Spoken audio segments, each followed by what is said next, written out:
we had on, when we did holiday bundles off of, I'm trying to remember, I think it was Have a Little Faith is the one we did holiday bundle.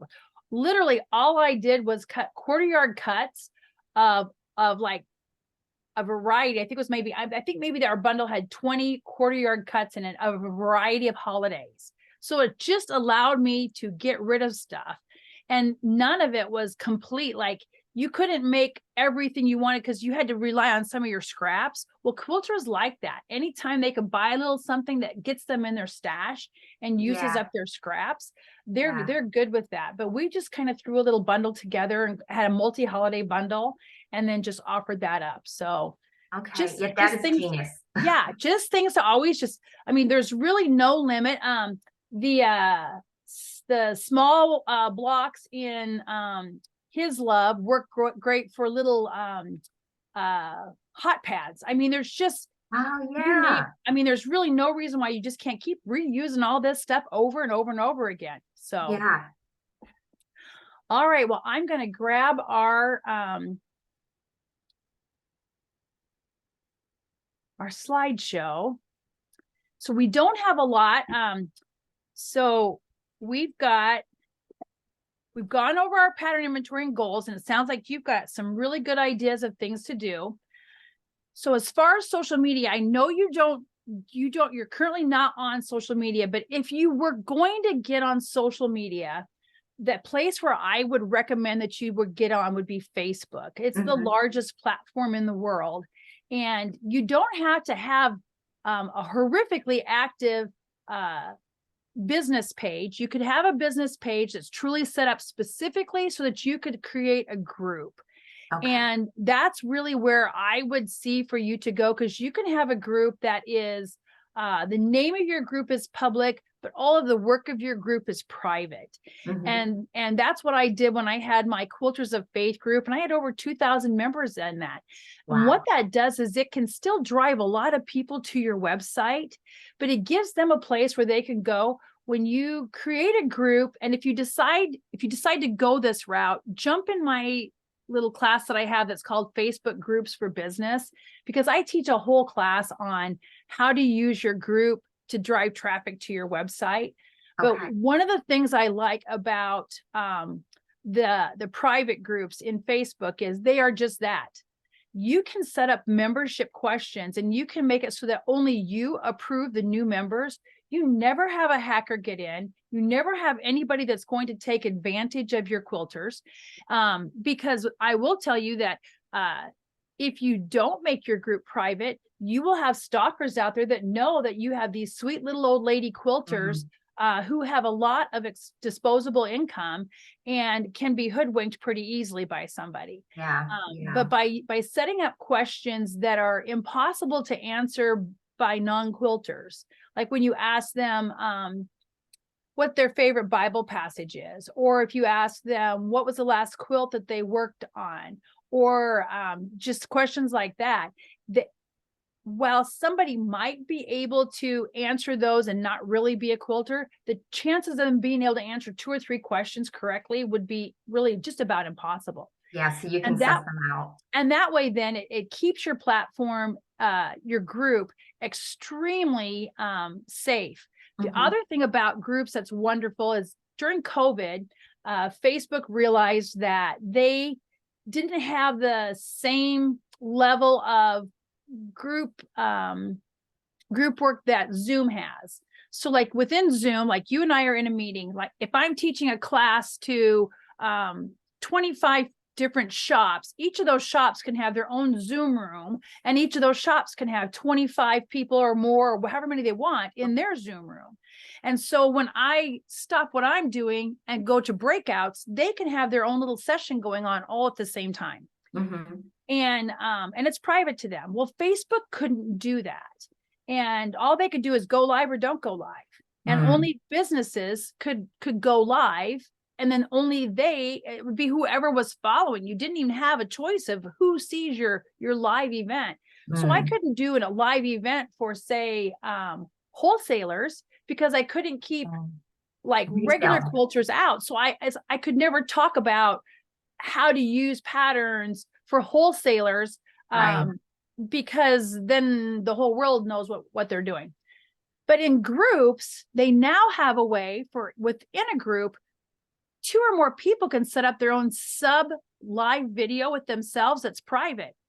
So within groups, I had sibling groups, I had family groups, I had prayer groups, I had military groups, where I might be doing my Songs of Faith quilt, and I do a little quilt along, like we'd start our morning out with prayer and a cup of coffee, and I treat it just like they were in our little group in my shop. And I'd have people talk about, how their last block went or how their week went, depending on our group. And then I'd show the fabric we were using, and I would go over any little tips or tricks I want them to do. And then I'd let them go off and sew on their own. Well, I'd have these subgroups then would go into a room on their own. They set that up. I didn't have to set that up, because on the Zoom rooms, I had to do all that setup. It's a lot of work for me. Yeah, but for sure. In Facebook groups, they could just click on the icon of somebody else and ask to meet with them. Okay. And so I would have mothers and daughters, aunts, all from across the country. And now they were sewing together on their Songs of Faith block, or their His Love block, or whichever. Most recently was my Parables quilt. But what that did was it allowed them a way to, I can't hear what they're saying, can't see what they're doing. But it allowed them to connect, and they connected because of me. And so it gave them a really kind of a warm fuzzy. But the other thing it did, and the stuff I wasn't prepared for, was the military women, the women who had met on base, and now their husbands have been reassigned somewhere else, but now they still got to do a faith-based quilt together. And it's just been amazing. There's been a couple of times when I've gone, like I went to Indianapolis to a quilt show because one of my larger military groups was meeting there, and they invited me to come. And so you just never know when you're putting that bit of fellowship together, that you're reaching out. So if you should ever decide, in order to do a Facebook group, you have to have a Facebook business page, but you literally could have a business page that promotes your website and has a main post on it that says the purpose of this page is to allow you to have your social, your groups, your fellowship groups related to the quilts that you're doing.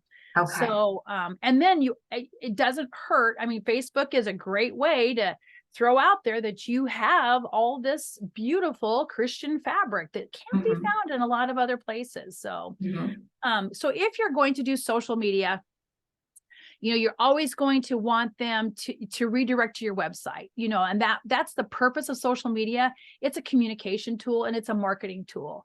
So it's either a communication tool, like today I'll have a post that goes out that says, reminder, we have open sew on Wednesday, and this is what we're working on. But it's also I'll turn around and I'll also put a post on when I'm putting out a new pattern, I have something new in a group.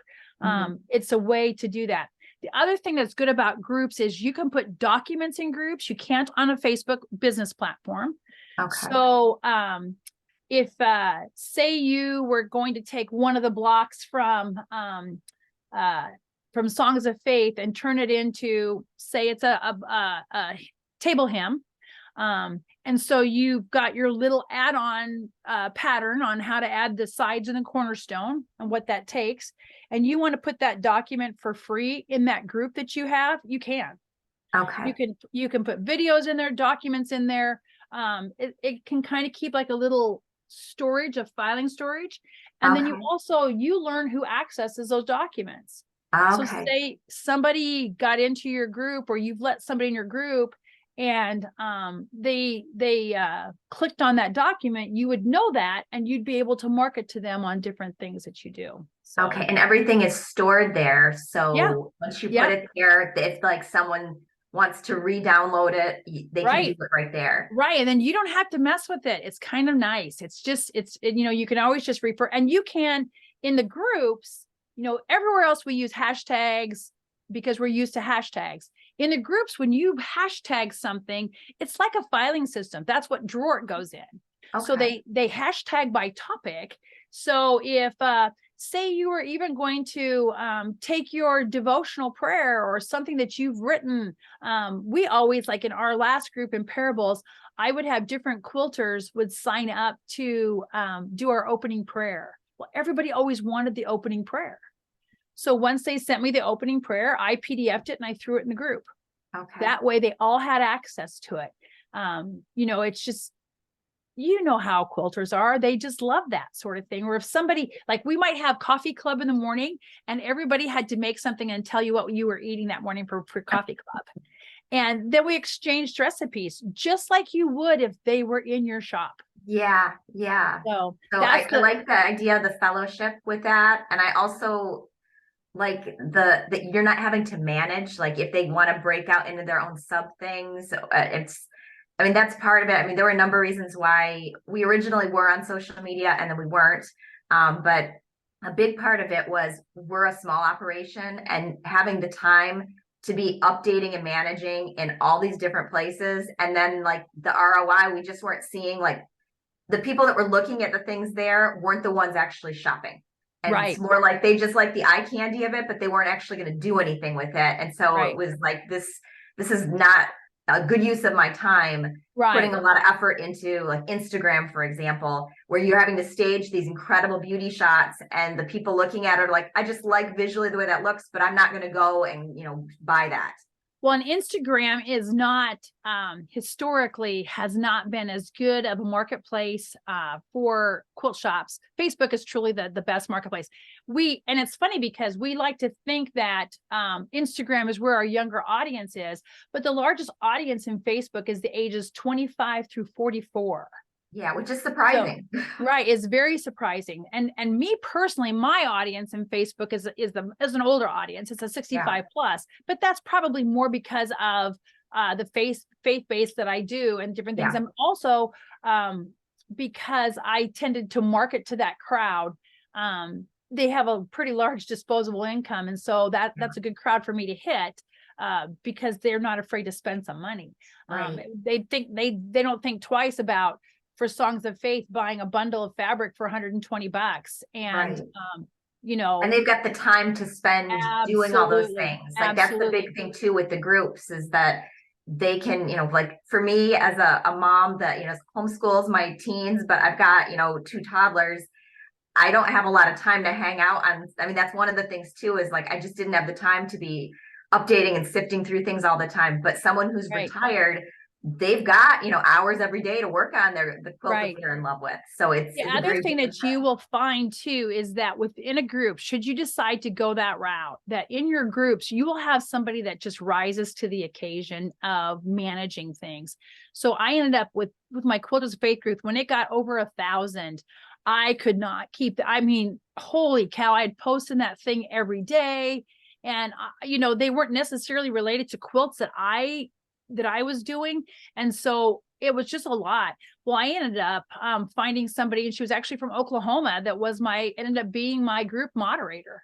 Okay. And she they voluntarily want to do that then. Absolutely. That again, she had all the time in the world. It was another retired military person, but had all and retired at 55. So she was a young retired person with a lot of time on her hands. Yeah. And she loved moderating that group and commenting on everybody's posts and their pictures. Wow. And it was lovely because she would alert me if there was something I needed to be alerted to. Okay. So when I was active and I was posting in it because we had something going on, then I was paying attention to it. But like right now, I'm between quilt-alongs on faith-based quilts. So now would not be a time I'd be paying attention to stuff because I am heavily into the design phase. Right. So that's when she would just kind of take over and do those things for me. So so just think in terms, I liked that you said that it wasn't, you analyze the time. That means that you were looking on your return on effort or your return on investment, and just think in terms of if it can create that fellowship group, which is where your regular followers kind of really hang on to. But if it's something that can do that for you, then it's something worth considering. Yeah. Yeah. So on email, so your email list is a great place for you to market and to promote and distribute your different patterns that you have. And you have your email list, and you have a full versus a segmented email list. So I would start to, I mean, who do you do your email through? MailChimp. Okay, so that's awesome, because you can throw people in a ton of different groups. You can have all your buyers in one group, and you can have so make a group of people who only download your free stuff. So go back to thinking about like all your different clients that you have. People who've been involved in block of the months before, have categories for them, so that you can segment this all out. Because if they've been in a block of the month before with you, they're very likely going to jump in on the next one. And keep in kind of as many groups as you can. Okay. And the more groups you have that are more specific. So I might have had a block of the month group, and then I might have had a block of the month group for Have a Little Faith. So I would call it BOM Have a Little Faith, BOM 10 Commandments, BOM this, because each of those quilts are different. And I could say, I could keep track of who had done what. And it allowed me to, if I had somebody that had been in 2 or 3 of my block of the months, now I know that they are really a regular follower. So it allows you to micro market to them by seeing those sales trends. And it's really kind of important to do that. The next bullet I have on there is dollars or free. I think I kind of, did I talk to you a little bit about how you might do a coupon? And then like just have it available for 2 weeks, and then they can download it during that time. Yep. So when we do things like that, you have to have a goal. And if your goal by having it free for 2 weeks is to develop out that list, so in that email list, I of course would have a place for somebody, and I called it freeloaders. I'm sorry, but that's what I called it. But that's what it is. Yeah, right. So they downloaded it for free. Now I've communicated with them, and I start to track to see how many times they download stuff for free. So I might have had free on my, in this case, you've got Songs of Faith. And if later you do Have a Little Faith or 10 Commandments or whatever, then you would have free 10 Commandments. And pretty soon you see you've got Nicole, and she's done 4 or 5 free things. Guess what? Nicole can get a very specific email, and the people like her that says, I see you've been downloading these patterns. Have you thought about this? And it kind of goes back to the whole, when you stop at the convenience store to use the bathroom, you just feel like you got to buy a package of gum on the way out the door. Yeah. Once you've hooked them for one sale, you have a better shot at getting them for future sales. But when you do, if you should decide to have it free for 2 weeks, create a goal. Your goal is to segment your free downloaders with the purpose of doing what will you do with them? Because if all you do is go, oh, hey, I think I had quite a few free downloads, and it stops there, then you haven't marketed to those in any way. And then monitor your email list growth. Where and when did it grow? Because when you identify what it was that made your list grow, whether they're signing up through your website, or they're signing up through shares with MailChimp, or signing up through your social media group, when you identify where and when that list grew, that's how you identify which of your marketing efforts were successful for you. And what it was like, say, for example, you are doing your Songs of Faith, and then you take one pattern of that Songs of Faith. And of course, I'm always a big fan of A Mighty Fortress. But you take one pattern of A Mighty Fortress, and you decide to make a beach bag out of that. And so you might throw that out there as a fun, go to the beach with, take your fortress to the beach. And when you do that and you make it free for 2 weeks, and see that, oh my gosh, I don't know if it was because it just happens to be beach season, or if it happened to be that particular quilt block. What was it? Start to keep track of that and keep those anecdotal records, because it will help you to know how to market in the future. And so if you see that there's a really positive response to that, then doing another seasonal type project like that, or that time of year is a good time to throw those sorts of things at them. Right. So for example, you've got those little ones or you've got those teenagers, get them on the beach, unfolding their beach towels with their beach bag that has it on there and just see what happens with that. There's a quilt shop that just did a really crazy funny video. I've got a quilt called His Love. I always call it my sneaky evangelization quilt because it looks very much like a Valentine quilt. Oh yeah, that's the one I've seen. I really like Yeah. that. And it has a cross in front of the his. So it looks like This Love. So if you're not a Christian, you think the quilt is called This Love, and it's really His Love. Oh, And genius. Genius. this shop owner had done a hysterical video. I don't know who, they must have a kid or a grandkid that is in a video production class at school or college right now. But they had a sad quilter come in and sad because she's just had a breakup, and they ended up picking out fabric for His Love, and it was just the images all told the story. And I checked in with her and she said that her sales just went crazy. Wow. And it was very subtle. It was a subtle sale. It wasn't an overt sale. So it was really interesting. Yeah.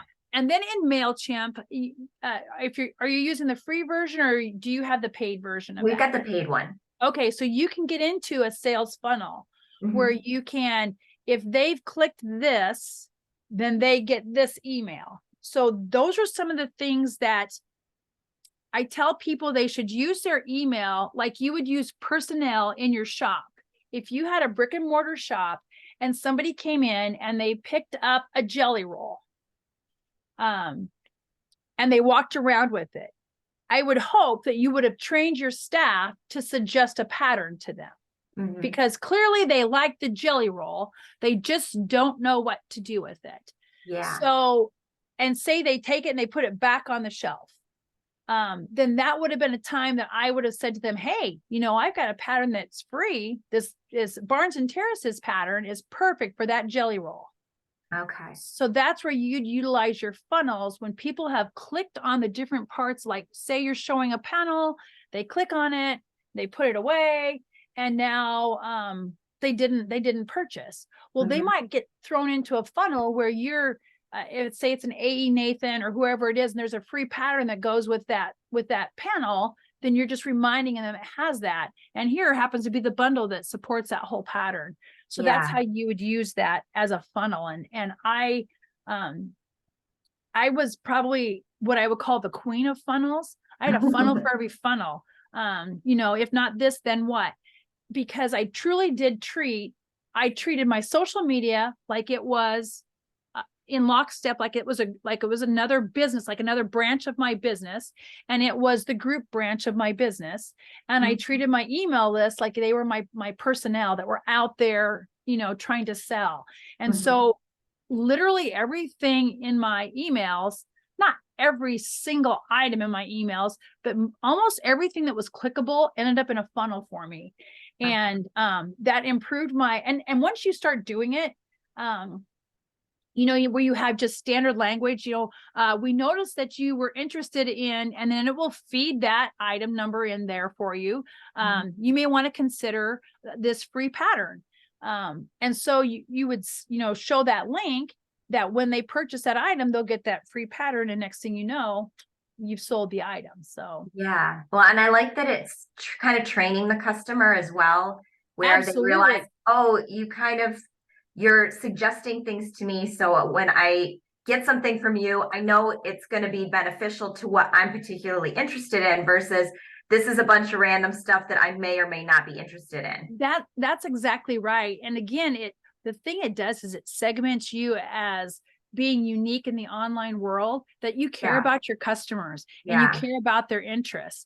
And so, like, for example, if you have somebody that purchased the Wing and a Prayer line from 3 years ago, and you just haven't seen them recently. So literally I probably had 250 different flags on my different email, different people, because like, say for example, they jumped into Wing and a Prayer and they might've done a particular quilt with me using that Wing and a Prayer line, but I haven't seen them since. I would then, when there's a new Wing and a Prayer line come out, I would send them an email saying, I know you loved this the last time, here's another one. Well, they know I didn't just send them an email with the new wing and the prayer line. I Yeah. sent them an email that said, because you loved this the last time, I thought you Yeah. might be interested in this. It's like when you get a personal note versus, you know, just how sometimes this stuff pops up on your phone or something, but Yeah. it makes it personal to your clients. And Yeah. that's what sets you apart from everybody else. Yeah, and that's already been something that we've noticed. We try to do a lot of that sort of thing. So like when an order is over a certain size, we handwrite a note on it. We add a little freebie in the package.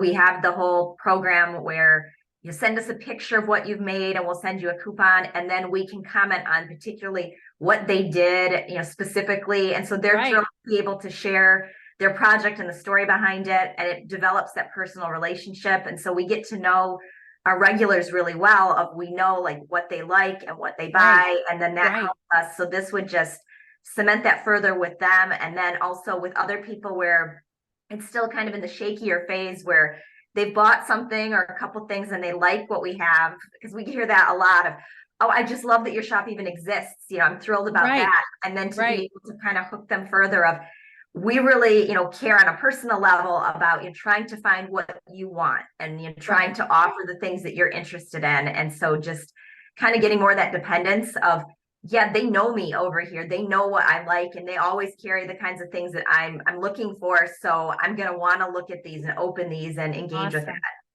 So when you mentioned like that customer that purchased over a certain amount, do you have a segmentation on your email for that? We don't, and we should. And you I know should. we need to. We're just starting to look at that. It's like, my husband assists us. He is a software developer, and he analyzes, the company he works for does online promotions.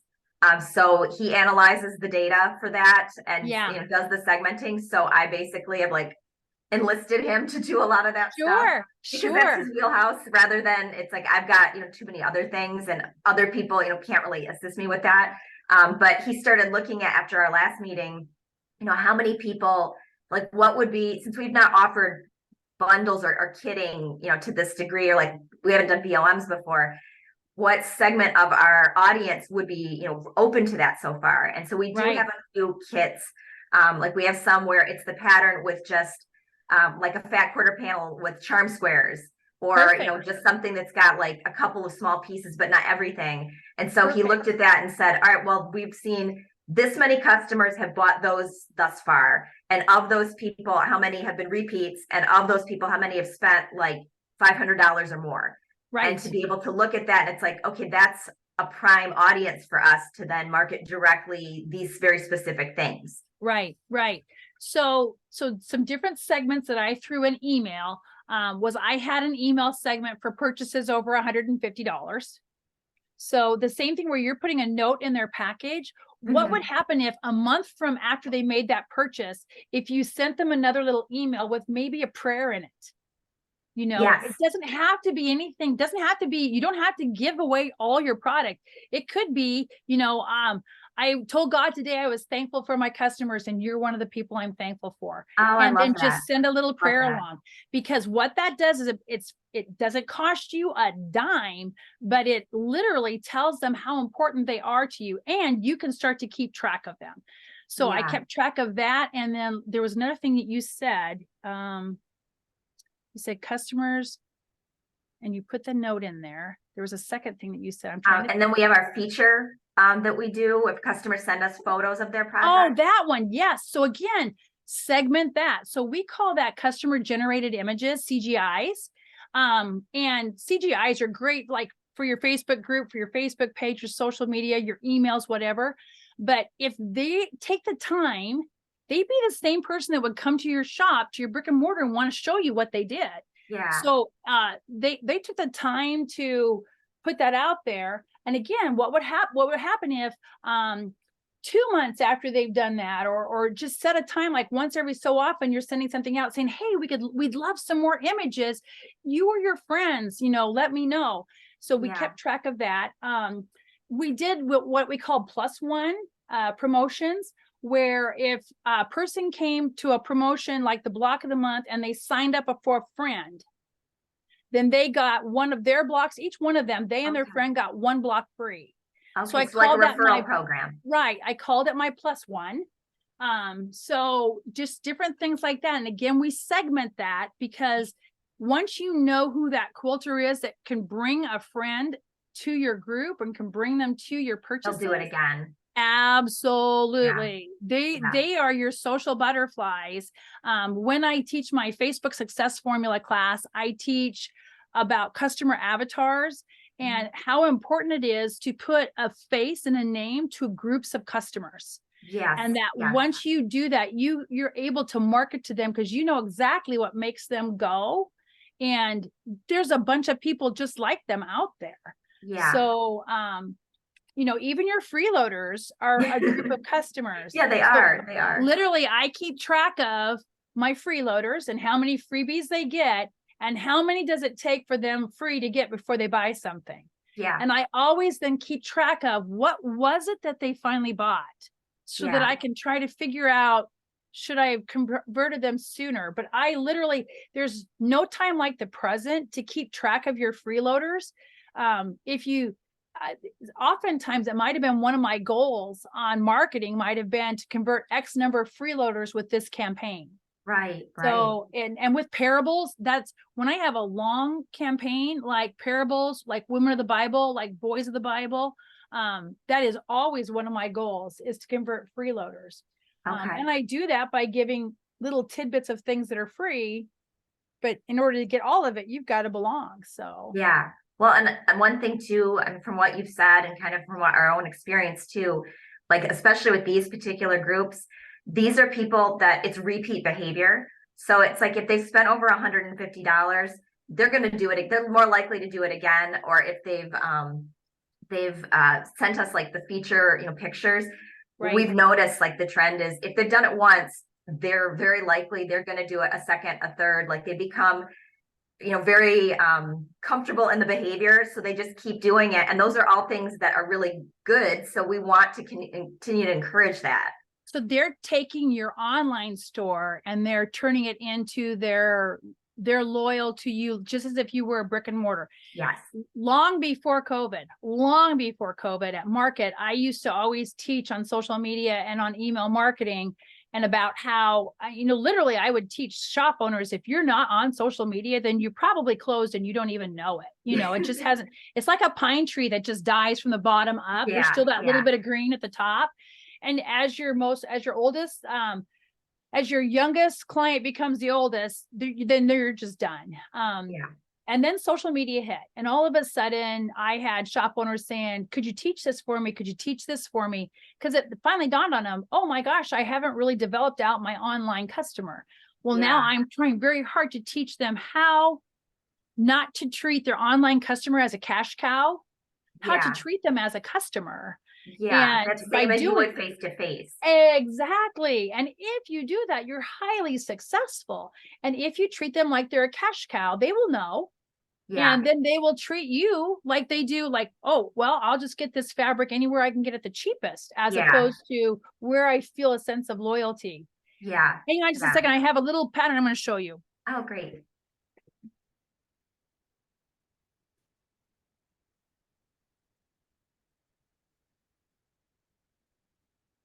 All right.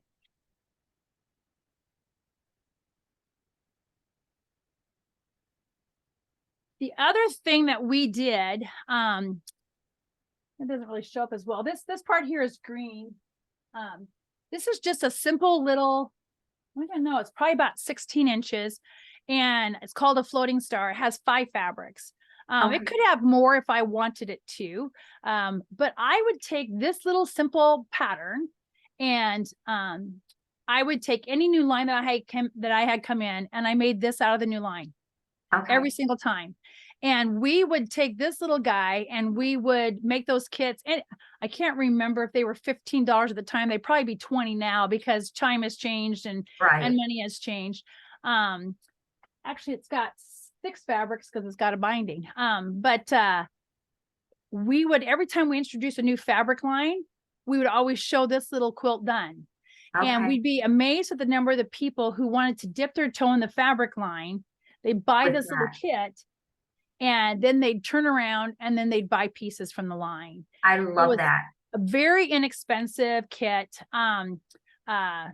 With what you do, just send me an email and I will take your header and throw it on it. It's just a floating star. It's so simple. It was my granny's favorite. So for me, I always called it Granny's floating star. Granny wanted this in the center of her kitchen table because it was perfect for her napkin holder and her salt and pepper and her toothpick holder on this. And so that's where they were. And so my granny probably had 40 of these when she passed, because Granny loved dressing things up.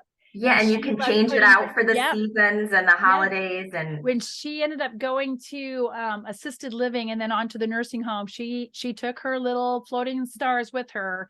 It was funny because initially I would do one and I give them to Granny, and she'd have one on her table in her little apartment, and then she would lay them across the back of the sofa. So I go there and I'm like, Granny, I'm going to quit bringing you these if you don't quit sitting them out. And she says, oh, they're just so pretty.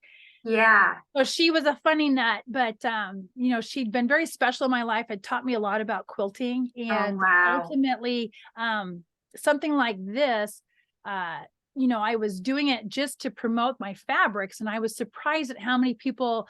It started out, I would just show it, and then I'd have people say, can you get that? Where can I get that? Yeah. I'm like, oh, kit, sure. So then I'd start out, I'd just make 20 of them every time. Then pretty soon it was 40 of them every time. And then I would go to a show or something like that, and I would have I'd have all my little leftover ones, and they'd all sell. So you just never know. Yeah. Well, and I can see, just looking at it, like the wheels are turning for me. When you said of, you know, for new collections, it's just such a great way to showcase all how they come together, how you know the differences. Like you can make it, you know, make it look fresh with the same design every single time, and customers can see that. And it's like, sometimes they really need to see a project to be, you know, and that's what's sort of frustrating with some of the fabric manufacturers, is they don't do a sample project like that really showcases it well. They'll show, you know, like an apron with a single fabric, and it's like, that's really nice, but that's not going to sell the other 5 fabrics in the collection. But this kind of thing does. And also, I don't know what size your center square is on there. I'll tell you.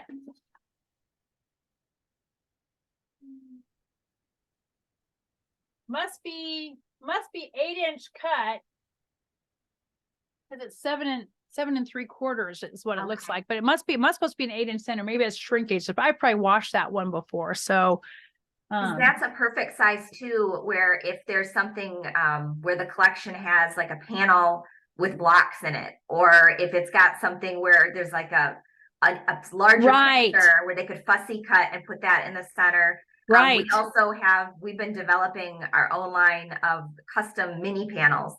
And we have the 6-inch squares, and then we've been doing 10.5-inch squares. Perfect. And so I tend to do more of the 6 because that seems like the customers can do a lot more with it. But some of the designs, I'll do it in both sizes. And so like that would be a great way to, you know, promote those, and then add in a bunch of different blenders, or, you know, like you said, like incorporate another collection. Because sometimes we'll see collections where there's a few fabrics that work really well for us, but there isn't like a central panel or a main one that's really like faith centric.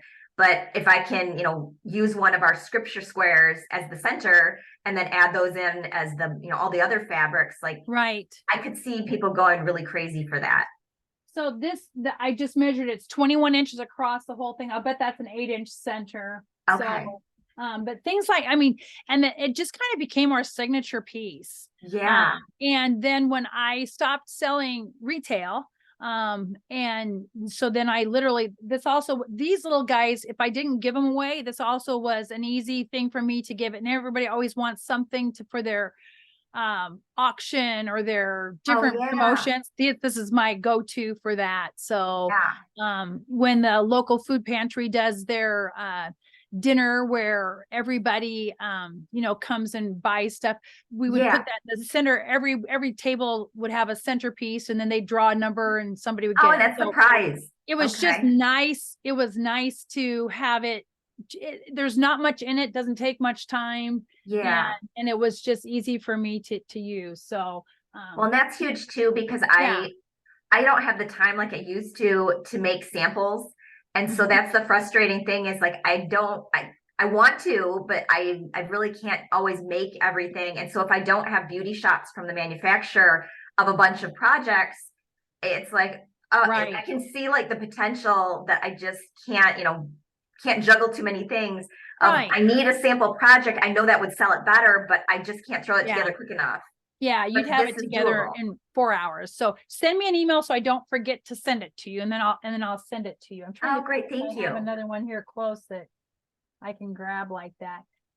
Just and it doesn't have to be this one, but just pick something that's your signature piece. Yeah. That when every time something comes out, you just have it. And I found a way to use every fabric, and sometimes I did some really. I'm looking for one. I've got a case over here next to me that I'm peeking in right now. Hang on just a second.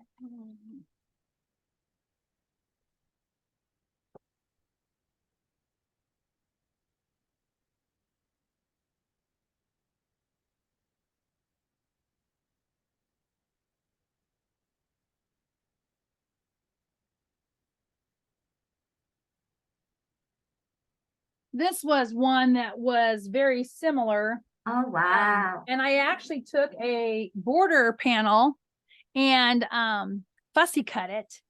And we did Yeah. something very similar just to kind of prove that you could. But so there's really no limit that you can do with something like that. And Yeah. like I said, it promotes that fabric quickly for you and gets it out there. So Yeah. Well, and I like with that particular example too, the pattern of the fabric makes the design look more complicated than it right, is. right. This was actually it was a patriotic Wow. the thing that's in the middle is a cart that had watermelons. Oh my And gosh. yeah, so it's just so I used a ruler and then we just fussy cut it. It just turned out fine. I could not get the border to sell, but when I did this, I got the border to sell. Yeah, So for sure. yeah. So, well, other questions you might have for me, Cheryl? Oh, wow. There's so many good ideas that it's like I never would have dawned on me with a lot of this stuff. It's like, oh wow, this is great. Well, I'm Um, glad. it's really, opened my eyes, especially the concept of repurposing and reusing. It's that's not been something that's been on my radar. And now it's like I'm looking at, stuff that has just been sitting around or things that we've had for a long, like things that we normally sell in a different light. Like we've had some things where, like I said, it's like a panel that is, charm squares with scripture verses and things. And yeah, and if they do great on their own, but it never dawned on me to like kit it up or Yeah. add these patterns to it or try to pair different things or like with all this reproducible looking at each of the blocks separately as its own piece as opposed to just it's part of this quilt series of we Mhm. could do so much with just that square. And I mean that's like just did not occur to me. So I really feel like I want to strategize, like really pour over it and think like, Right. what are all the different things I can do? And then figure out where should I start? And that's kind of the biggest thing for me, because for us, I want to make sure we walk before we can run with Right. some of it, because a lot of this is really new territory for us. Like we've not done bundles before. We've not done block of the month before, and we've not really done a series before. It's always been a here's everything and you're on your own kind of deal. And Right. same thing like with doing it because we don't have like a group set up yet. We don't have something where we can, we're doing this together kind of thing. So I want to figure out what would be maybe the best way for us to get started of like what should we, which thing should we focus on first, Right. and then and then kind of snowball it from there, as because obviously like we need to get more comfortable and confident in doing it and more streamlined so that we're not like, all right, what do we do? What do we do? And then Right, out. right. You don't want to be chasing your tail all the time. And this is Yeah. where I feel like SMART goals can come into play, because you can set a goal. Like say, for example, you decide for your quilt along, you do want to have a Facebook group, but you don't have time to set the Facebook group up because now you're doing all these other things first. Well, so then you literally say, in 6 months' time, I'll set up that Facebook group, and that's when we'll begin our quilt along, which gives you 6 months to get some of your little projects ready, get your marketing. I mean, it gives you more time to work towards that. And it gives you the chance to send out emails to your clients saying this is coming. Yeah. And basically build that excitement around it. But everything that you do for you sounds like you care for your customers, your online customers, like a brick and mortar shop owner would. So Yeah. if you just start thinking from the perspective of how can I create this online experience, as if it is in the room next door. One of the other things that I worked with an online shop to do was they did a virtual quilt show once a year, at least once a year. They got to where they got to do it more often, where they used their church basement, and they literally set up the church basement like they were going to a quilt show.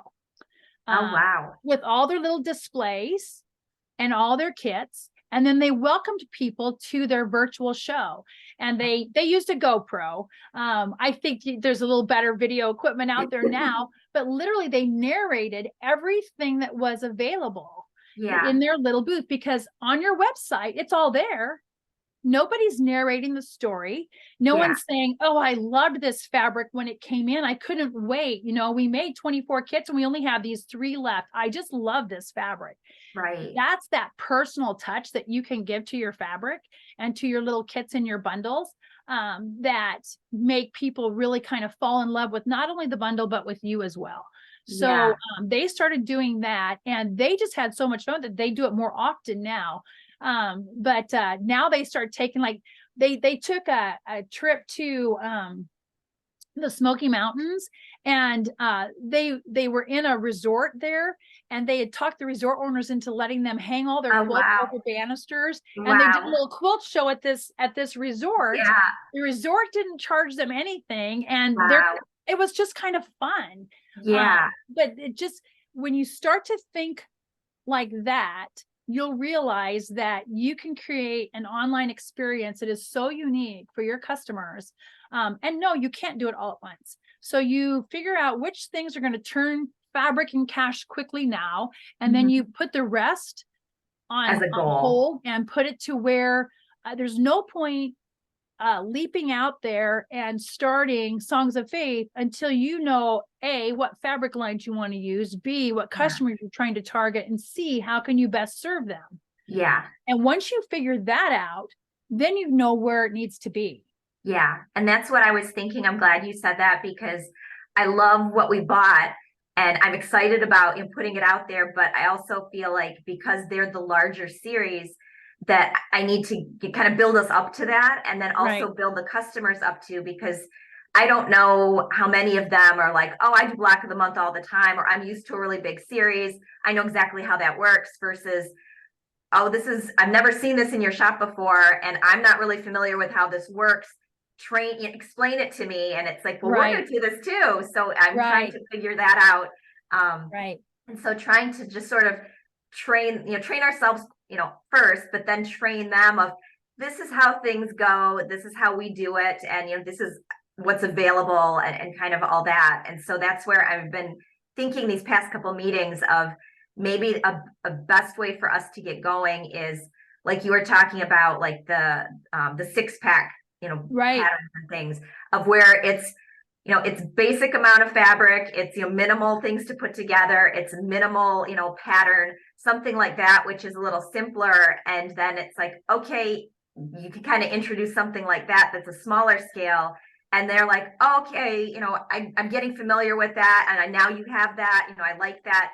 And then, building up to, and now we've got like this blockbuster of, look at how, beautiful and how detailed this is. And there's so much more to it. And it's like, you've hooked them with the smaller one, and then get them, like, as soon as they see that, like, oh, I want in on that one. Yeah, I got to have that. Right. It had gotten to the point that every time I did a quilt along, our numbers just got bigger and bigger. And I would do a quilt along with every faith-based quilt. And, we'd no sooner finish one and people want to know what the next one is. So, and when you build that following, what's really nice is there'll come a time then when you realize that, maybe 25% of your following are just sneaking their patterns for free, but 75 are purchasing.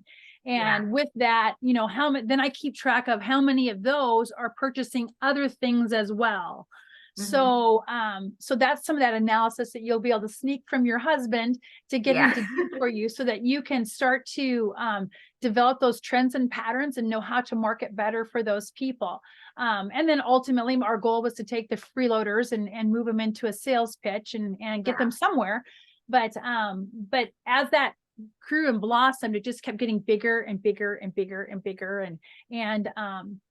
And we went from, you know, doing 24 kits to 124 kits to 240 kits. I mean, it just would get crazy. And just trying to anticipate that. But you know, the good news was we always would offset all of them. We'd do them in that feature fabric, but we'd also do them in some blenders. So I had something that if I didn't have enough kits, that I at least had something that they could do. So it worked out pretty well. That makes me really hopeful, and also, you know, really excited that it's like we're not going to pin ourselves into a corner either, where it's like it's all based on, like, that's one of the things we've had a couple runaway hits the past 2 years where a collection is just like off the charts for us, and that's been like a huge mover. And awesome, we've been it's been great, but it's like we've been so busy just, you know, filling the orders for it that we haven't had time to like really push anything else or market other things. And then so it's like I'm thrilled that that's done so well. But then it's like, well, I've got several shelves with these other collections that, to me, you know, I mean, I could see why that one particular one is like, wow, everyone loves it. But these are really nice too, but they're not getting that kind of response. And so being able to, you know, do something to help those, you know, move stronger, as opposed to just kind of sitting. And then like when, you know, those collections are done, they're like, oh, well, okay, when's the next, you know, amazing one going to hit? It's like, well, we've got these other ones that are, you know, almost as amazing. So here's a good way to use those. Right. Well, awesome. Well, I'll get an email off to you. If you have any other questions as you move along, you email me about that pattern so I don't forget that. Kathy's here today too, so she'll intercept anything for me and make sure I follow up the way I'm supposed to. But if there's anything else along the way, just let me know. You'll have access to some open coaching time. So as things percolate in your brain, just let me know, email me and jump in on an open coach, and we can try to resolve any questions you might have that way. So that would be great, because I know I need to figure out kind of where we want to start with, and then you know, how to go from there. Because one of the next things I wanted to ask was figuring out like where on the site I should, you know, have everything, because we've got, you know, like a patterns section, we've got a section for kits, but because, you know, this is sort of different, you know, it's bundles, or, you know, like if we're down the road when we have the pattern series and we're going to offer, you know, the different blocks separately, we're the best way to kind of branch that in our categories so that people can easily find it, and, you know, not kind of get confused where like some of the things we have now that we call kits are, you know, it's got a little panel with, you know, a couple of charm squares in the pattern, but it's not like a complete kit. So one of the things, that's where knowing what the big picture is going to be will help you. If you know that you're going to do them as a quilt along, you could feature that as quilt alongs on your website. And if you're not going to always do them as a quilt along, then I call them feature. Okay. So it's featured programs, featured kits. And so that it has a navigation. So then underneath, so let's say you do Songs of Faith, and then later you do Have a Little Faith or Women of the Bible, or pick any of them. Songs of Faith, by the way, will be coming back up as Christmas Hymns of Faith. So that's it's gonna be a tree skirt. Oh, wow. I know. How fun, right? Yeah, I'm in on that already. There you go. So, but then as you do those and you have drop downs, people can see that and they can always go to that. So like if you're going to have a rolling start and they can jump in anytime, that would be where you would do that. And what's good about that rolling start is, say you did do the Facebook group for that. Okay. And, so you start out with like pattern selection for block number 1, and you do a little video on how you chose the fabrics that are in the kit that you have. And then any other little tips or tricks that you might have for creating that block. And if you throw that video in that Facebook group, you don't have to redo that video as the rolling, it's there. Yeah. So whether somebody gets in on month 4, and remember you're telling them you'll catch them up at the end. How do you catch them up at the end? They just park themselves in the Facebook group. Yeah, I like that because you're not having to give them everything like all over again and having to gather it all. Right. So if you just take the time to envision the framework of how you plan to use things, like even your 6-packs, if your 6-packs are going to feature your Christian faith or your fabrics from these other quilt alongs, those could go under feature also. So like, say you select 6 fabrics that you think would be amazing in a 6-pack pattern, you could feature that, and people just know that they can navigate to that very much more specific area on your website. But then that way, then they can go to it at any time and it's there. As quilters complete their quilt and they send you a customer generated image as CGI, you can create a gallery at the bottom of that Songs of Faith page of the images that they send you, because all that does is sell more for you and encourage people to participate and to submit their images. Yeah, I like that. I like having all that. And that way too, people can see kind of the variety of things that you can do. And especially too, like if somebody's already purchased before and if they love that, but now, like you said, like now there's a holiday version of the thing that they already have. It's like, oh, well, I'm going to want to get that bundle. Right. I want to do, I love making this so much. Now I want to make the holiday version of it. So it's making them a repeat on kind of the same thing that they've already purchased, which is ideal. And using those customer generated images and having that gallery of that, it's one of the things that will make you different than other online shops. It's that thing that makes it that much more personal. When I go to quilt shows and I'm hanging like my Parables quilt, I don't even hang my Parables quilt. I have another quilter that I always use hers and I hang it because it shows that a couple things. It just shows that I value my customers, and also that I can think outside the box. I can use others. One of the best CGI days we ever had was when we encouraged our quilters to take their faith-based quilts to church, drape them over a pew, and send us a picture. Oh, I love that. I love that. So we had this online quilt show that just was picture after picture after picture. And it wasn't intended to sell anything. It was just intended to thank our customers. It sold a lot. Yeah, so, I can imagine. Yeah. So, if you just stay with the whole thinking outside of the box and how can I create a local experience for my online customers, you'll do that. And I am a strong believer that God, I truly am a believer that God does. He helps those who bring his word out to others. And he has always been so good to me that I can do things like taking the time to curate those images and throw them in a video. And lo and behold, I had a lot of sales that came as a result of that. I didn't even link it to anything. Yeah, but exactly. That video just went crazy and people loved it. So anytime that you can do that, and all I told them to do is take their quilts to church and take a picture, Yeah. So, well, and it really is something that gets people, it's a call to action. Right. And that's a big thing where it's like, oh, I can do that. I want to do that. I want to show it. I want to see what other people are doing. And so on so many levels, it's like, it's bringing them together. It's giving them a purpose. It's giving them something to be excited about. And then all of a sudden it's, someone else sees someone else's thing and it just, it dominoes from there. So I mean, it certainly grew my following quite a bit, because they share that with everybody. And next thing you know, all their quilter friends have seen the video and then they're on my website buying stuff. So it does serve a purpose. But definitely it was a good little show for us to do, and I do it again in a heartbeat. So well, thank you for sharing that, because I'm always trying to think of new ways to engage people, and a big thing for us, it's like, this is a business for us, but we're not a nonprofit, but it does feel like a ministry on a lot of Oh, levels sure. too, because we're supporting other people's ministries. And so Mhm. a lot of the things that we do tend to be more of a labor of love. And so it's like, we're doing things for customers that um years ago I was a partner in a brick and mortar, and it wasn't faith-based, and it was, a gift shop kind of thing.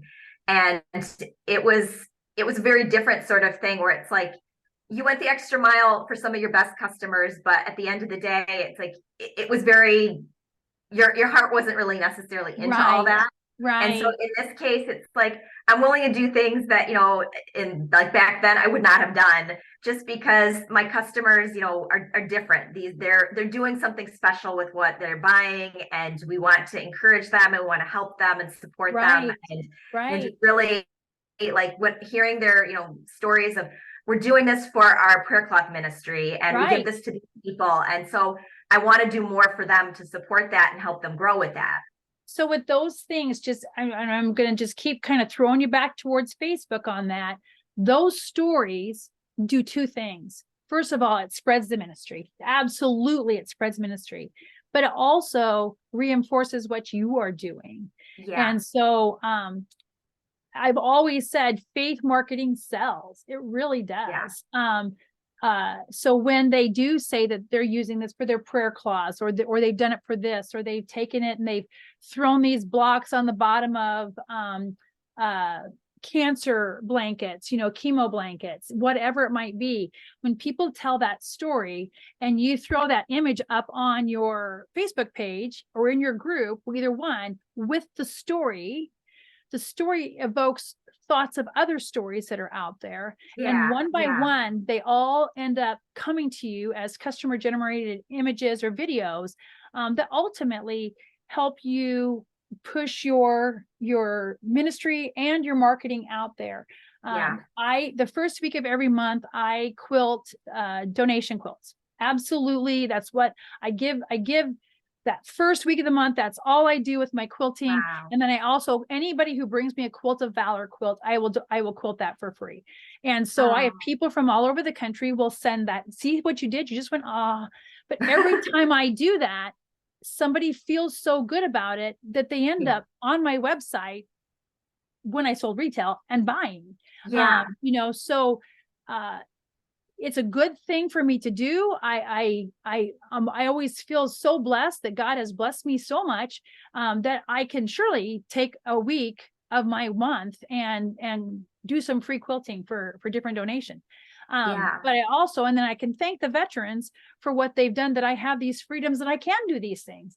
And Yeah. Really. so by doing that, I mean, never have I ever done that with the intent of, well, if I put these images out there, maybe I will sell more. All I Right. know is I do, Yeah. So ultimately, and again, go back to your SMART goals, how do you want to try to incorporate this, and how do you want to do things? But take some time with yours and figure out the whole picture of what you want to do with your songs of faith.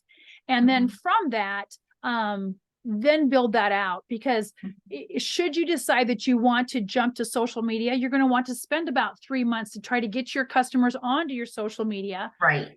The other advantage of Songs of Faith on social media was then within our group, I could put the links to the YouTube videos, because the stories behind each one of those are just amazing. And then just hearing the hymn, the song would be just kind of wonderful. And then I would always ask people to talk to me about what that song, what emotion that evoked for them.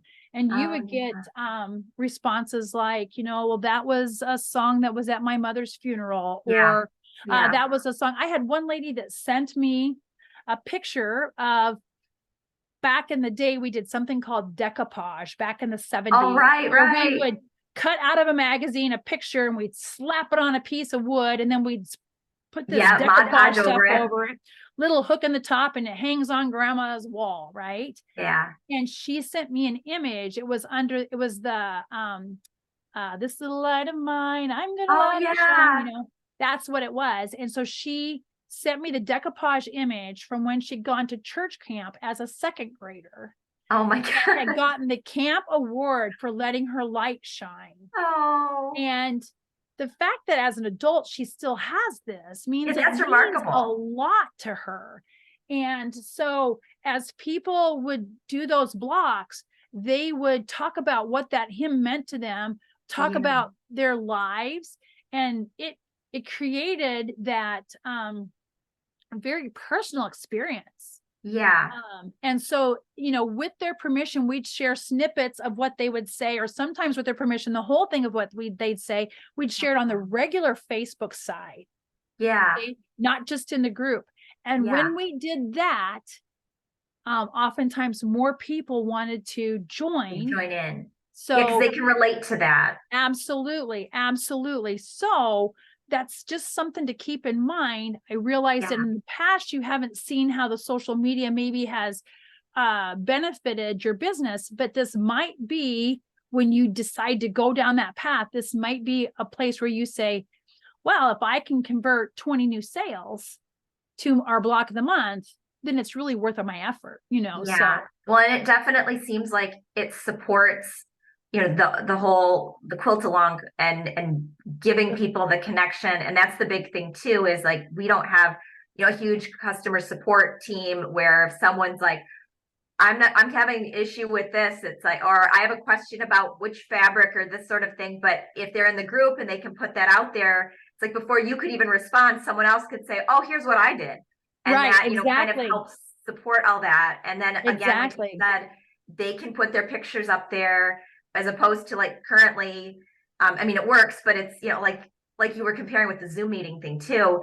Someone sends me the picture of what they made and we're like, wow, this is amazing. And we engage with them personally. And then we have to manually put it in the newsletter so other people can see it versus Right. like they could just upload it. And in a moment, everybody in the group can see what they've done. So Exactly. Yeah. You, there's a point where you realize that you just need to work smarter, not harder. It's just yes, it's a lot of work to try to create that culture when you have to manage every bit of it. yeah, Whereas if they can manage it on their own, and you will find that you have quilters that after some time that you realize they could moderate that group for you, let you know when there's something important in there that needs your attention. yeah, I like all that. And really, when we were doing the social media before, it was pre-COVID, and we really hadn't, streamlined our offerings as much. It's like we really were just it's fabric by the yard, and Right. our pattern offering was smaller, and we hadn't really defined our customer really well at that point either. Of we didn't really have a clear this is our demographic, this is what our average person who spends this much or who's a regular. We kind of now have a picture of who they are and what they like and what they're like, Right. and that's what I try to do with the newsletters. Is it's a little more story based or it's theme based, because it kind of is more conversational. And I found when I do that, like I have a little lead in sentence and then have the pictures of things and then maybe have a sample beauty shot that generates a lot more interest than if you just like new stuff and then have pictures and then they have to Right. like it's sort of more impersonal for them to then, even if they love it, it's just a standard industry picture and they click on it and they read the description. It's a lot different than you planting the seed of, hey, do you have these occasions coming up, or a ministry, this would be perfect with this, and oh, pair it with these Right. things. It's more Right. curated and they like that, and that's why Right. I think our open rate is better than the averages, and we get a lot more people buying through it because it's planting all those seeds for them and they're like, oh yes, I see that, or I can relate to it, and so I want to build on the success we've had there and do that in other ways. And I think that would Right. be a good next step for us. But my concern before had been it was a bit more haphazard, and we weren't getting a solid response from it, and I was having to put a lot of time into getting all these posts up and trying to engage. And then we were doing we had the Pinterest and the Instagram and Facebook, and it's like I'm spending hours doing this every day and I'm not translating that into sales, so it's just Right. not worth the trouble. Yeah. With the Instagram, uh, Instagram really is set up just as a very passive social media platform. It is really like more like just to look at the pictures and enjoy. Exactly. So it's really not worth. The only reason why a person would do Instagram now would be because now that Instagram, Facebook, they're owned by Meta, you can do one post and it shows up in both places. Mhm. But then when you really track where the sales come from. They come from Facebook. They don't come from Instagram. And as far as Pinterest, Pinterest can sell. And particularly as you work into like your faith-based quilt-alongs, the problem is it's also a passive platform. It's a platform that is just people want to just look at pictures. Look at pictures and generate ideas. And they can click through to your website. But like, say, for example, if I did my Women of the Bible, I still have people on Pinterest contacting me looking for a free pattern for Women of the Bible. I did it free the from first ages. time I did. Yeah. So those just still sit out there. So sometimes it can make things difficult for you as well. Should you decide to go the route of Facebook, I mean, take a look at on my website, like that Facebook success formula, those things that I do. What it could do for you is allow you to set your page up right. From the beginning. Set that up right from the beginning, so that while your ultimate goal is the marketing of it, you don't have to advertise or boost posts on Facebook in order for that to occur. But I mean, because in the industry, that's kind of what I'm really known for, is this whole concept of, like, even in email marketing, I teach classes on that, like to have an open rate. When the first time I did Women of the Bible and I offered it for free, my open rate was about 80%. Wow. Which was huge. Wow. Now they were getting a free pattern. So of course, and you had to open it to get it. So I trained my customers to get that open. But then what happened was, after you are, for 40 weeks, if you're opening your email every week for 40 weeks, I've now trained you. If I say open your email, you need to open your email. And so I would do the same thing. Like, I might have a 6-pack pattern and I have a kit and I throw the kit out there, and I might for 48 hours make that pattern free. Well, you better pay attention. That's and I got to where people after the 48 hours would say, oh, I missed it. Could you still send it to me? Oh, no, I'm sorry. You'll have to pay attention to the next email. Well, and that sort of negative reinforcement then trains them up. I missed the window. I'm not going to do that again. I'm going to make sure next one I get, I'm going to open it right away. Right.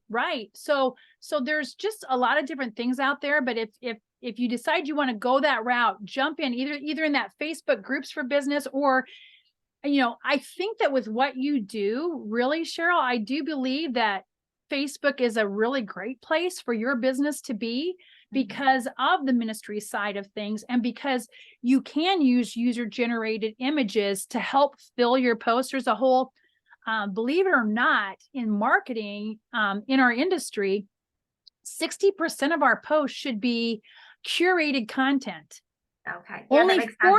Only 40% should be from us. So the curated content from your different fabric manufacturers and your designers and your pattern, you should be able to curate that stuff up to your social media. Finding people that teach proper ways to press, or when to use starch and when not to use starch, throwing their videos up there should be something that should work really well. And I heard you say you have teens. Tell me, what kind of teens do you have? I have a 13-year-old daughter, and I have a 17-year-old son, and I have a 20-year-old son. Perfect. So my grandchildren, like, for example, I wanted to hit a younger audience. My audience, my biggest number on Facebook was the 65 plus. Well, when they die, I need to replace them with something else. So I set my granddaughter to linking all of the different quilting memes she can find on Facebook. And then once she did that, then we kind of sorted through them, and then we had meme Mondays, and every Monday we shared a meme. Well, that helped me target a 40, and we started that at 6 o'clock in the morning when people are getting ready, having our cup of coffee and getting ready to go to work. So very specifically, and we started doing things like posting at noon, so that younger audience who are working, and they might get a flash sale at noon. And so by doing that, I targeted that age group who's working, but then they're jumping on their social media at lunchtime. Well, heck, make sure that you go see what's going on at Stitch and Tree, because she has these flash sales at noon. And I never had them on a certain day of the week. I just had them whenever I needed to get rid of something. So, and I like that it's a flash sale too. That way, like for me, I like to train, like certain things are a habit. Like we typically, for me, Wednesdays and Thursdays are the best days to get the newsletter out. That's like, seems like people are more engaged on it. But Right. that's the thing too, is like, I now kind of am committed that like, that's when it needs to go out. So Right. I've got to make sure it's done. But with it's a flash, it's, it can be arbitrary. So if you have the time, you're like, I'm just going to do one, now at this random Tuesday noon versus like they're expecting it to be at a certain day or time. Right. So I would take potentially, like, say I ended up with like 10 yards left off of a 15-yard bolt that I can't move this. It might have a weird design on it. It might have a weird color to it. And I am stuck with this. I might have cut it up into 11 1-yard chunks and have a flash sale to get rid of that in one day. And I did it. And so just little things like that. So that was related to my goal of attracting a younger audience. And then it was my job to convert them to sales. Right. So, so that's where I used my teens. And so, I would grab them and I would have them like say, for example, if, Quilting Treasures is where you're getting some of your panels and stuff like that, set somebody to looking through all of their social media that they have or whatever they might have, and finding it for you. So you don't have to weed through all of that. Yeah. And then pay them a bonus when you use it. Yeah. Yeah. So they will, they love to be on their phones. They love to be on their devices. Let them work. So within my organization, even when I had 9 employees, I probably had another 20 more people that have always worked as social media associates to me, where they're just looking for different things. And by doing that, and paying them when they find that gold mine. Oh, I tell you what, I've got a granddaughter right now in 6th grade, and she'll be the first one to say, Granny, I found this. And I think, see, she, even in her spare time, she's looking for stuff, hoping that I will use it in social media so she can be paid. Yeah. And I got a grandson who is in 7th grade, and he wants a new pair of football shoes. And I said, well, you better get to work, buddy. Yeah. So, well, and it trains them to keep their eyes open. So if they see something by chance, that's like, you can save it where, oh, I could use that for something. Right. And all they do is copy and paste the URL into a calendar for me to look at. And next thing you know, I have it on my leisure. I can look at those things and thank them for helping me out. But it's just a way to use your teens. And also it helps your teens learn business. Yes. And it also helps them to become part of your business. Yeah. So, well, and I've been wanting to do that because my daughter is heavily involved. She's also very artistic. So I'm helping her. Like, I want to kind of get her into the design aspect for some of our squares and things. So we're working on that. And she does fulfillment for me and things too. Awesome. But my 17-year-old, I'm trying to get him, he's not sure what he wants to do, long term, but I want to get him more involved to, get savvier about, this is how, even if you're not going to be remotely interested in, being part of my business or taking it over one day, to, this is kind of how it works. Whether you're an employee somewhere or, you're running your own business, these are different things, and try to get him kind of involved. And I could also use the extra hands in the brain power, doing things. So this is a great way to kind of incentivize it, and also, make it like a game where it's like, it gets them excited about helping, as opposed to help me with my fabric shop. And, for a 17-year-old boy, it's like, I don't want to do that. Right. That doesn't seem like fun. No, like I said, when they're goal oriented and they want something like those football shoes, it makes a difference. And, but like I said, I've always pulled them in some way, but it teaches them that piece. Now, my oldest granddaughter, she's done enough with social media now that she literally, when she goes to college, she'll be able to market her services as a social media assistant and get paid to help somebody wherever she goes to college, get paid to help somebody else with their social media, because she knows how to do that now. So so I mean, it's a good thing to teach them as well. It's a great two-way street with all that, because it's developing those skills in them and it's helping you. So it's like, it's a win-win. And that's really, for me, is like you said, the smarter, not harder. I mean, we are, it's funny because I know a lot of customers don't realize how small scale we actually are, because they look at the site and they look at what we have and how, quickly we get orders out, how quickly we respond. And they assume that we are much bigger than we are. And it's like, it's really flattering, but at the same time, it's like, there's a really high expectation, because they don't realize, like, we're just a little, family run business. but we're trying to do so many things. So I want to make sure that, I'm not gonna, my head's not gonna explode trying to, do Sure, so much stuff, and it's sure. manageable. And that's where like the sheets that you have are so good, because instead of me, just scribbling notes like this and like leaving Right. it, on a magnet board, I'm going to be able to have it all kind of documented. And that way, if something's gotten away from me, or I've forgotten an aspect, or, something isn't working out, we know what to do next, or how to pivot Come of like, back. all right, this was Right. our plan. It's not working. What now? As opposed to we've dead ended. And Right. that's what I Right. don't want to have happen. Absolutely. And the other piece to those forms literally is that brain research behind it, that once you document it and you put it in that form, whether you're consciously thinking about that action step or not, your brain is. Yeah. And I love that piece of it. I love that, like with the kids, I teach a social media class here for our local community college. And I love that when I get the kids doing that, that they like later will come to me and go, Mrs. Keenan, that stuff really worked last night. I woke up this morning and I knew this. And I'm like, yep, that's your brain for you. So it's just amazing when you realize that our brain has so much more capacity than what we give it credit for. Yeah. And just writing that down with those, what the goal is, and like to say that you want to have 200 followers on your Facebook page in 6 months, for example. Literally, your brain will just constantly be giving you these reminders. Well, if you want those 200 followers, you better do this.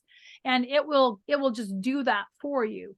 Yeah. So if you want to increase the number of your email contacts, your brain will know that in order for that to occur, you have to do certain things. Yeah. And so I love the brain research behind it, and I love that it works. And I love that I've never had a business yet that I've worked with, like in this capacity, where after they've done it, that they've said, oh, none of that works. Now, I have had people who have not implemented anything, that when I teach at market, I'm always amazed. Like in my class that I teach that's called Beating the Facebook Algorithm, I will have some people that are in that class year after year after year. Oh, wow. Because it makes sense to them when I say that. And then they leave and they do like what you were saying, what you started out with was just throwing up, stuff to sell, and it's not selling. And then eventually like, all right, that's just it. I'll take it down. Yeah.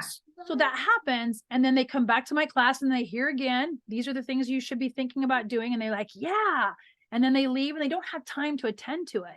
Yeah. And so everybody kind of comes to it at a different time.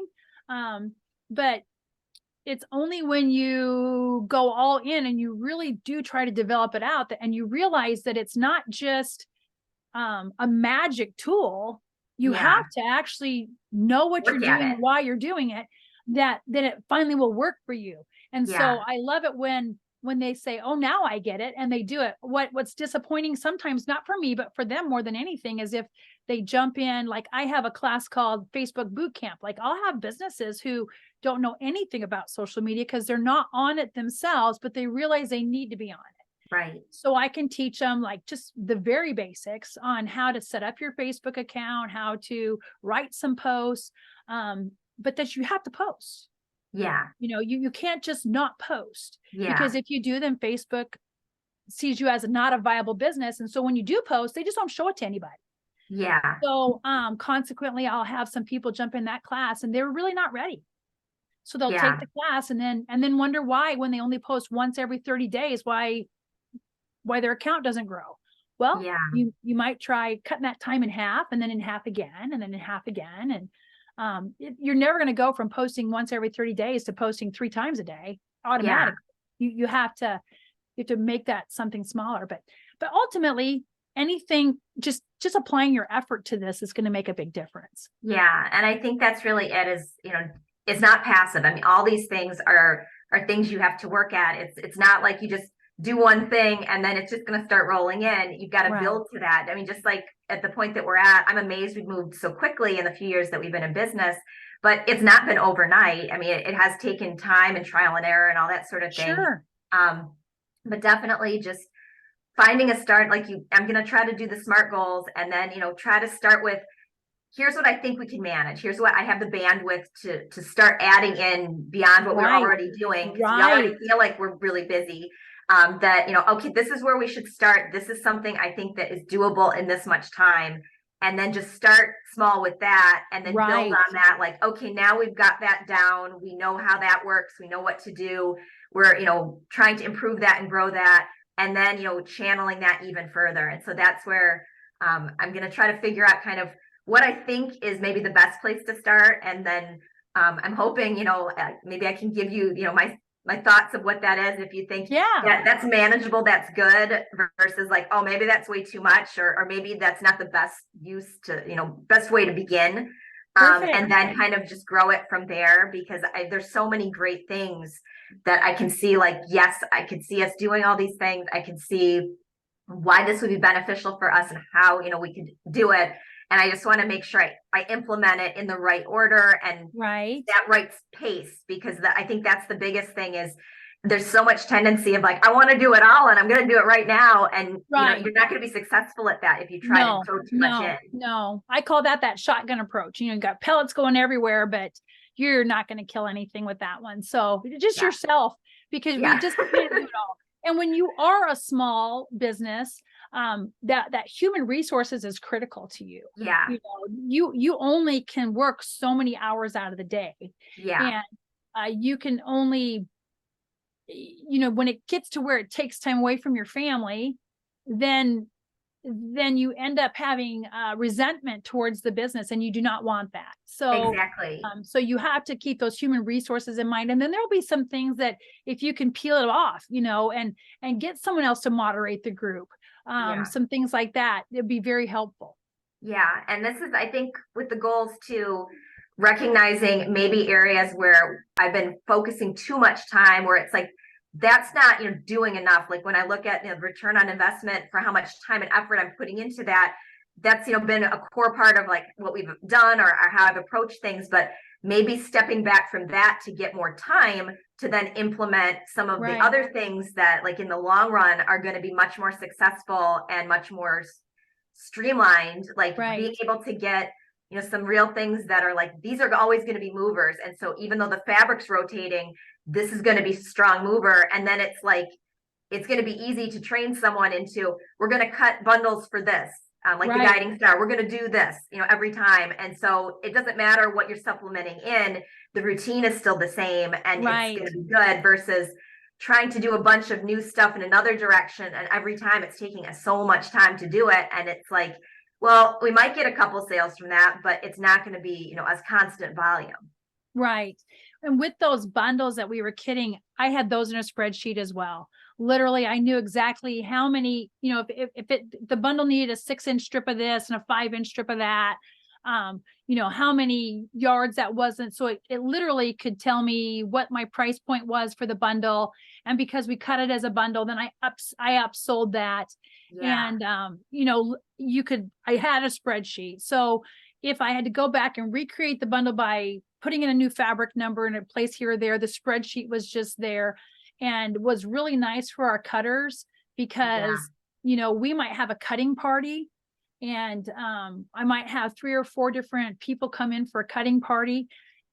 It's amazing. You don't have to be a quilter to cut fabric. Yeah. Yeah. So you can have people from your church. You can have people from your personal friendship group. You can have a cutting party with just about anybody. You can have about 5 ladies with wine. You just don't start the wine until after the kits are cut. Yeah, really.